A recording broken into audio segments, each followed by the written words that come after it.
அதெல்லாம் ஓகே கையில. அது எப்படி உனக்கு அடிபடல, குழந்தைக்கு மட்டும் அடிபட்டிருக்கு?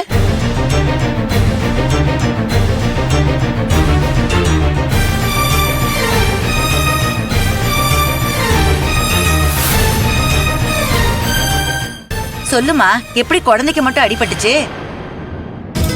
இப்ப என்ன, அணுக்கு மட்டும் அடிபட்டுருச்சுன்னு சந்தோஷப்படுறீங்களா இல்ல கையிலுக்கு அடிபடலையேன்னு வேதனைப்படுறீங்களா? சொல்லுங்க, என்ன நினைச்சு பேசிட்டு இருக்கீங்க? மாப்பிள்ள கோவப்படாதீங்க. இவ்ளோ பெரிய உருவத்துக்கே அடிபடலையே, சின்ன உருவத்துக்கு அடிபட்டுடுச்சேன்னு கேட்டேன். அது தப்பா?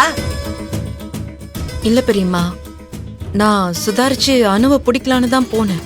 அதுக்குள்ள அவ தவறி கீழே விழுந்துட்டா. அதான் என்னால ஒன்னும் பண்ண முடியல. உண்மையிலேயே ஜல்லியில தான் விழுந்தியா இல்ல பொய் சொல்றியா? தானோ, எனக்கு என்னமோ இவ சொல்றதுல நம்பிக்கை இல்ல. நீ என்ன நடந்துச்சுன்னு உன் மகளையே கேளு.